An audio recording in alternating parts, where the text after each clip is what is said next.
गरीब मायके वाली बहू। सुबह सुबह नंदिनी जल्दी जल्दी घर के कामों में लगी हुई थी। बहू, नाश्ता बना कि नहीं? जी माँ जी, बस चाय छान कर लेकर आ रही हूँ। फिर जैसे ही बहू चाय छानने जाती है, उससे भगोना छूट जाता है और सारी चाय जमीन पर बिखर जाती है। क्या गिरा? अंदर आकर देखती है कि पतीला गिरा है। सत्यानाश हो, सुबह सुबह फिर से एक नुकसान। मेरा बेटा चाय की पत्ती अमेरिका से लाया था। अब बर्बाद हुई ना उतनी चाय पत्ती। उसके पैसे क्या तेरे गरीब माँ बाप देंगे? जेब से फूटी कौड़ी तो निकली नहीं उनके। मर दिया अपना बोझ हमारे सर, वो अलग। सॉरी माँ जी। अब तक तो आप समझ ही गए होंगे कि ये कहानी है नंदिनी की, जो कि एक गरीब घर से है। इस कारण उसे बार बार गरीबी का ताना झेलना पड़ता है। आखिर नंदिनी कैसे बचेगी इन तानों से, या कोई बड़ा कदम उसकी ज़िंदगी ही बदल देगा? आइए देखते हैं। एक दिन नंदिनी की ननद पारो घर आती है। कैसी हो माँ? मैं एकदम बढ़िया हूँ बेटा। बस तेरी ये जो भाभी है ना, इसी ने जीना मुहाल कर रखा है। चल छोड़, ये बता तू कैसी है? मैं भी अच्छी हूँ माँ। माँ ये लो, मेरी सास ने आपके लिए गिफ्ट भेजा है। वो पिछले महीने हम कश्मीर गए थे ना, तो वहीं से माँ जी ने आपके लिए कुछ लिया था। वाह, तेरी सास तो सच में बहुत सोचती है मेरे बारे में। धन्यवाद कहना उनको मेरा। दीदी, अभी 2 महीने पहले ही तो आप लोग शिमला गए थे ना, फिर इतनी जल्दी कश्मीर भी घुम आए? हाँ भाभी, तो क्या हुआ, जब जेब में पैसे हो तो सब पॉसिबल है। अब मेरा मायका और ससुराल आपके मायके की तरह गरीब थोड़ी ना है कि घर में रहने के लिए भी कॉम्प्रोमाइज़ करना पड़ेगा। वैसे भी 2 कमरों का घर। कब से खड़ी खड़ी बात कर रही है? मेरी बेटी इतने दिन बाद आई है, कम से कम पानी को तो पूछ ले। गरीब के घर की है ना, क्या जाने खाना पीना। तो क्या माँ गरीब हवा पर जीते हैं? जीते होंगे, इसीलिए तो इसने अब तक तुझे कुछ खाने को ला के नहीं दिया बेटा। सास और ननद की बात नंदिनी को बहुत बुरी लगती है, लेकिन वो बिना कुछ बोले वहाँ से चली जाती है और जल्दी से ननद के लिए नाश्ता लेकर आती है। ये क्या, नमकीन बिस्किट? माँ, क्या मेरा स्टेटस इतना गिर गया है कि आपकी बहू मुझे ऐसे ट्रीट कर रही है? नहीं नहीं बेटी, रुक, मैं अभी इसकी क्लास लगाती हूँ। नंदिनी, अरे ओ नंदिनी बहू, जल्दी यहाँ। जी माँ जी। ये क्या है? मेरी बेटी को तूने अपने मायके वालों जैसा समझा है क्या, जो नमकीन बिस्किट लाके दे रही है? तेरे मायके में खिलाते होंगे नमकीन बिस्किट। जा, मेरी बेटी के लिए बाहर से समोसा जलेबी लेकर आ। माँ, मैंने तो नमकीन बिस्किट इसलिए दिया क्योंकि खाने का समय हो गया है। मैं बस डाइनिंग टेबल पर खाना ही लगाने जा रही हूँ। जो कहा है वो कर, ज़्यादा दिमाग ना दौड़ा, वरना भेज दूंगी तुझे भी तेरे गरीब माँ बाप के घर, फिर सड़ना उसी गरीबी में। नंदिनी बिना कुछ जवाब दिए ननद के लिए जलेबी समोसा लेने चली जाती है, जिस कारण उसे घर आने में देर हो जाती है और सबको खाना परोसने में भी। बहू, आज इतनी देर क्यों लगा दी खाना बनाने में? जी वो पापा जी। इसके आगे कि नंदिनी कुछ बोलती। देर तो करेगी ना रसोई में, इतना सारा सामान देखकर चकराज हो जाती होगी कि इतनी बड़ी रसोई में क्या बनाऊं मैं। इसके मायके में थोड़ी ना इतनी बड़ी रसोई देखी होगी इसने। गरीब की बेटी बड़े घर में शादी हो जाए तो ऐसा ही होता है, लड़कियां फूली ही नहीं समाती, फिर ससुराल वालों को देर से ही खाना खिलाएगी ना। माँ, अब नंदिनी को ऐसा क्यों कह रही हो? भाई, तू भाभी के लिए माँ से क्वेश्चनिंग कर रहा है? अब नहीं बहन, मैं तो बस यूं ही पूछ रहा था। मुझे पता है नंदिनी ने ही कुछ किया होगा, तभी माँ ऐसा बर्ताव करती है। फिर सभी चुपचाप खाना खाते हैं। उसके बाद नंदिनी किचन समेटने में लग जाती है कि तभी अचानक से उससे एक प्लेट गिरकर टूट जाती है। उसी समय पारो पानी पीने वहाँ आती है। सत्यानाश हो भाभी, आप मोम की गुड़िया हो क्या? एक काम ढंग से नहीं कर सकती? आपकी माँ ने कुछ सिखाया नहीं क्या आपको? हाँ, जब इतने महंगे बर्तन होते इसके यहाँ तभी तो माँ सिखाती ना। अब तो धन्ना सेठ के यहाँ आ गई है, अब तो तोड़ फोड़ लगा ही रहेगा, वरना पता कैसे चलेगा कि मायका भले ही गरीब हो, ससुराल वाले तो करोड़पति है। नंदिनी अब भी चुपचाप उनकी बातों को सुनकर शांत हो जाती है और किचन का काम निपटा कर वहाँ से फटाफट सोने चली जाती है कमरे में। नंदिनी, ये क्या हाल बना रखा है तुमने? क्यों, क्या हुआ जी?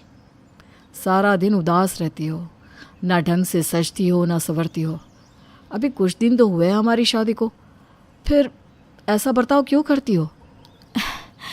नहीं, कुछ नहीं, घर के कामों में बस समय नहीं मिल पाता। तुम नौकरानी नहीं हो, बहुरानी हो इस घर की। समय नहीं मिलता तो समय निकालो मेरी जान। जी। वहीं अगले दिन जब पारो अपने ससुराल जाने लगती है। ये देख बेटी, मैंने तेरे लिए ये साड़ी लाई है। वो सब तो ठीक है माँ, लेकिन ये दूसरी इतनी सस्ती सी साड़ी किसके लिए लाई है माँ? वो तेरी गरीब भाभी है ना, उसी के लिए। उसे कहाँ महंगे ब्रांडेड कपड़े की आदत है, इसलिए उसके लिए ये लोकल सड़क छाप साड़ी ही ठीक रहेगी बेटा। सही कहा आपने माँ। अच्छा, अब मैं चलती हूँ। फिर पारो अपने ससुराल चली जाती है, लेकिन नंदिनी अब हर बात पर मायके के ताने सुनकर परेशान हो चुकी थी। फिर एक दिन जब सभी बाहर जा रहे होते हैं कि अरे ओ महारानी, तुम कहाँ चली? क्यों, आप लोगों के साथ? और ये घर, ये कौन संभालेगा? तेरी वो गरीब माँ या बाप? जा के घर संभाल, तुझे कहीं नहीं जाना।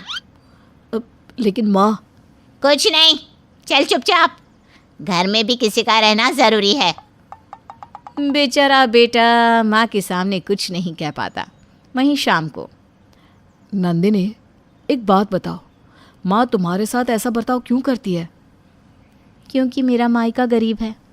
हर बात पर माँ गरीबी का ताना देती है। इतना तक कि पारो दीदी आई थी तो वो भी मेरे माँ पापा के हालात को लेकर बुरा भला कहती थी। लेकिन ये ठीक नहीं है, मैं माँ से बात करता हूँ। नहीं जी, फालतू में घर में कलेश होगा और मैं नहीं चाहती कि मेरे कारण घर में कोई भी प्रॉब्लम हो। ठीक है। वहीं शाम को नंदिनी के माता पिता उससे मिलने आते हैं। अरे, आप लोग यहाँ कैसे? मैं तो बस अपनी बच्ची से मिलने आई थी। आपको पता नहीं, बेटी के ससुराल खाली हाथ नहीं जाते। अरे कुछ नहीं तो एक मिठाई का डिब्बा ही लेते आते। बैठिए, मैं नंदिनी को बुला कर लाती हूँ। अरे सोफे पर कहाँ जा रहे हैं? यहाँ ज़मीन पर बैठिए। यहाँ? हाँ, यहाँ। फिर वो नंदिनी को बुलाती है। वहीं नंदिनी अपने माता पिता को ज़मीन पर बैठा देखकर काफ़ी हैरान होती है। माँ पापा, आप यहाँ क्यों बैठे हो? उठो, अब मेरे कमरे में चलो। कहीं नहीं जाएंगे, ये यहीं मिल ले और यहीं से विदा कर। आप लोग यहाँ क्यों बैठे थे? वो सब छोड़ बेटी, मैं तो तुझसे मिलने आई थी। बहुत दिन हो गए ना तुझे देखे, तो बस मन किया कि मिल लो। हाँ बेटा, अब दिल को सुकून मिला तुझसे मिलकर, अब हम चलते हैं। माता पिता तो वहाँ से चले जाते हैं, लेकिन अब नंदिनी का गुस्सा फूट पड़ता है और वो ये निश्चय कर लेती है कि सास को सबक सिखा कर रहेगी। अब नंदिनी कोई काम ढंग से नहीं करती और सास जो काम करने जाए उसे भी बिगाड़ देती और फिर सास का डायलॉग सास को ही चिपका देती। एक दिन सास के हाथ से उसका मोबाइल गिर जाता है। ओहो, ये तो गिरकर खराब हो गया। बहू, ये मोबाइल अंश को दे के बनवाने को कह देना। अपने पति को कहो ना, मेरे पति को क्यों? और मोबाइल कितना महंगा आता है, संभाल कर रखा कीजिए। आपके अमीर मायके वाले नहीं दे के गए ये। अमीरी तो बस दिखावा है, जेब से फूटी कौड़ी नहीं निकलती उनकी। आती हैं तो सूखा लड्डू लेकर, जिसे कुत्ता भी ना खाए। सास बहू को एक टक देखती रह जाती है। ऐसे ही अब हर बात पर बहू सास को जवाब देने लगती है। फिर एक दिन, आज मेरे भाई भाभी आ रहे हैं, अपनी कैंची जैसी ज़बान बंद रखना और ढंग से सारे काम करना। कुछ अच्छा खाने में बना लेना। ठीक है। जिसके बाद बहू किचन के कामों में लग जाती है और जब सास के भाई भाभी आते हैं तो लीजिए मामा जी चाय पीजिए और ये लीजिए बिस्किट खाइए। ये बिस्कुट तो कुत्ते वाले हैं ना, और पानी से कितनी बदबू आ रही है। हाँ तो क्या हुआ, ज़मीन के नीचे का पानी है वो तो अच्छा होता है, और बिस्किट कुत्ते वाली है तो क्या हुआ। आपका स्टेटस मेंटेन करने के लिए सबसे महंगी बिस्किट लाई हूँ मैं। दीदी क्या है ये, आपने हमारी इंसल्ट करने को यहाँ बुलाया है क्या हमें? अरे नहीं नहीं भैया, ऐसा नहीं है। बहू जाने क्यों ऐसा कर रही है। शांति से ढंग से काम कर, वरना तुझे भी तेरे फटीचर माँ बाप के पास भेज दूंगी। सॉरी माँ जी। मामा मामी चलिए हाथ मुंह धो लीजिए, खाना तैयार है। डाइनिंग टेबल हर प्रकार के खाने से भरा होता है। ये देखकर सभी बहुत खुश होते हैं। चलो बहू ने नाक कटाने से तो बचा लिया। लेकिन मामी एक निवाला खाते ही, थू, ये क्या, खाने से कितनी स्मेल आ रही है। हाँ बहू, तुमने आज ही इतना खाना बनाया और इतनी जल्दी खराब हो गया। नहीं नहीं मामा जी, ये सब खाना तो 1 महीना पुराना है, आज फ्रिज से निकाला ताकि सब खत्म हो जाए। ये देखकर मामा मामी को बहुत गुस्सा आता है।